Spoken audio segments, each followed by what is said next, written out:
ప్రేక్షకులకు శుభాభివందనములు. దేవి భాగవతంకి స్వాగతం, సుస్వాగతం. ఎంత గ్రోలినప్పటికీ తనివి తీరనటువంటిది ఈ యొక్క తత్వం. అసలు ఈ తత్వాన్ని గ్రహించడం అనేటువంటి అంతా అర్థమైనట్టు అనిపిస్తుంది, మళ్ళీ ఏమీ అర్థం కాదు. ఇంతే కదా అని అనిపిస్తుంది, కానీ అదే మహత్తరమైనటువంటి మహాసముద్రం. అంటే దైవీ శక్తి ఎంత గొప్పదో చూడండి.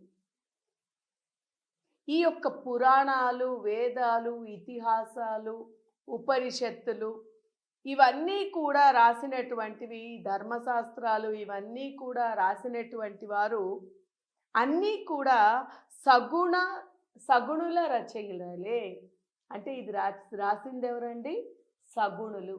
అంటే గుణాలతో కూడుకునేటువంటి జీవనం గడుపుతుండేటువంటి జీవులు.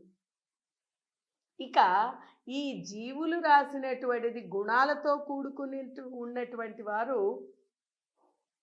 ఈ సగుణాలతో ఉండేటువంటి వారు ఈ సగుణం నుంచి వచ్చినటువంటిదే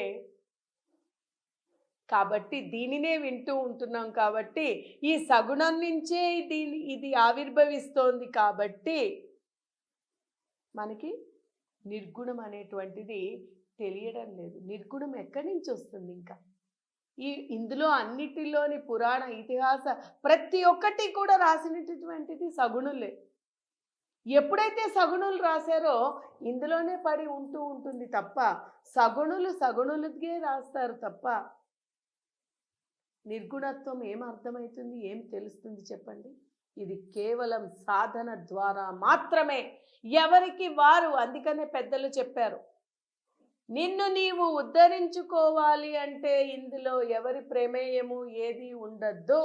కేవలము నీవు యొక్క సాధన ద్వారానే మనిషి తలుచుకుంటే, సాధించాలి అనుకుంటే సాధించలేనిది అంటూ ఏమీ లేదు. అది సాధించాలి అంటే కనుక, అంటే అసలైనటువంటి దానిలోని ఉండాలి అంటే కనుక జీవుడు నిర్గుణాన్ని తనకి తానుగా సాధన చేసి సంపాదించుకోవాలి, నిర్గుణత్వాన్ని తెలుసుకోవాలి అనేది కూడా మనకి ఇక్కడ అర్థమవుతూ వస్తోంది. అలాగే ఏకవాక్యత అంటే ఇందులోని ఇది సగుణాలతో కూడుకుని ఉంది. సగుణాలు, అన్ని రకాల గుణాలు ఉన్నాయి అందులో, త్రిగుణాలతో కూడుకుని ఉంది. మరి అక్కడ ఏకవాక్యం ఎక్కడొచ్చింది చూడండి ఈ పురాణాలలోని. అందుకనే వీటిలోని ఏకవాక్యత అనేటువంటిది ఉండడం లేదు అని చెప్పారు వ్యాసుల వారు. అయితే మానవ దేహం ధరించి మాయాపూరితమైనటువంటి మాయా మోహితుడు అవుతున్నాడు. ఈ మాయా మోహితుడుగా పడినటువంటి వాడు ధర్మం పట్ల స్థిర చిత్తం ఉండట్లేదు. ఈ యొక్క ధర్మంలో స్థిర చిత్తం ఎక్కడి నుంచి వస్తుంది? త్రిగుణాలతో ఉన్నాడు కదా, ఈ మోహంలో పడి తిరుగుతున్నాడు కదా, మాయ చుట్టుకుని ఉన్నాడు. కాబట్టి ఈ ధర్మం అనేటువంటిది స్థిరంగా, ఆయన యొక్క చిత్తం స్థిరంగా ఉండడం లేదు, స్థిర చిత్తులై ఉండట్లేదు. అందుకే మనస్సును ఎప్పుడూ కూడా, మనస్సుతో కూడుకుని ఏముంటాయండి? ఇంద్రియాలు. ఈ ఇంద్రియాలు అన్నీ కూడా, ఇంద్రియాల వెంట ఆసక్తకరమైన పరుగులు. ఇంద్రియాలు కోరికలకి, వాంఛలకి మూలం. అందుకని ఈ ఆసక్తికరమైనటువంటి పరుగులు తీస్తూ ఉన్నాడు జీవుడు. అంటే కామ, క్రోధ, లోభ, మదమాత్సర్యాలు అనేటువంటి ఈ యొక్క గుణాలని ప్రేరేపించేటువంటిది, రకరకాలైనటువంటి స్పందనల్ని కలుగు చేసేటువంటివన్నీ కూడా ఈ యొక్క ఇంద్రియాలే. ఈ ఇంద్రియాలని దాటాలి. ఈ ఇంద్రియాలని దాటినప్పుడే మనస్సుని పూర్తిగా అంతం చేయవచ్చు. మనస్సు ఎప్పుడైతే అంతమవుతుందో అప్పుడు ఈ మాయలో పడడు మానవుడు. ఎప్పుడైతే మాయలో పడడో అప్పుడే నిర్గుణత్వానికి వెళ్తాడు, అప్పుడే ధర్మంలోని ఉంటాడు. ఎప్పుడైతే ధర్మంలో ఉంటాడో మాయ కమ్మదు. మాయ ఎప్పుడైతే ఉండదో మనస్సు ఉండదు. మనస్సు ఎప్పుడైతే ఉండదో అంటే మనం ఎన్ని రకాలుగా తిప్పినా ఎన్ని చేసినా దీంట్లోనే అంటే తిప్పడం దీంట్లోనే అంతరార్థాన్ని గ్రహించండి.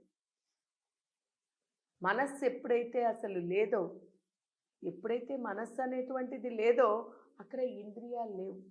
ఇంద్రియాలు ఎప్పుడైతే లేవో ఇంద్రియాలు వెంటనే పరిగెత్తేది లేదు. ఇంద్రియాలు ఎప్పుడైతే లేవో ఈ అరిషద్ వర్గాలు అనేటువంటివి కూడా లేవు.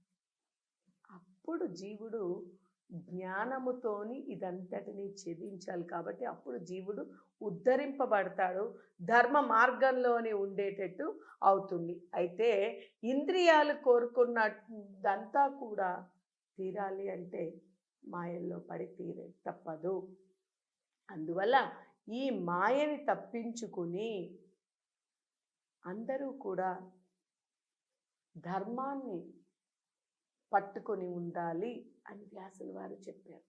అది జరిగేటువంటిది చాలా కష్టతరమైనటువంటి విషయం కూడా ఇది.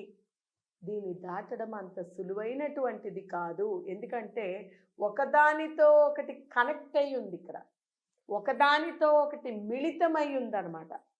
ఒక్కటి అసలైనటువంటి ఆ యొక్క సత్యం అనేటువంటిది పట్టుకుంటే ఈ మనస్సు అనేటువంటి దానిని చంపివేస్తే అన్నీ పోయినట్టే.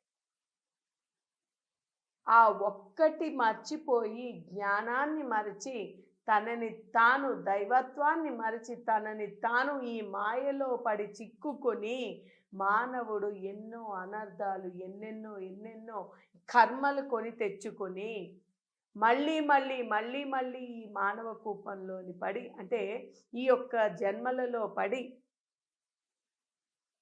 ఇబ్బందులు పాలవుతున్నాడు. అందువల్ల దీనిని త్యజించాలి. ఏం చెయ్యాలి అనేటువంటిది రాబోయే ఎపిసోడ్లో తెలుసుకుందాం. హరి ఓం తత్సత్.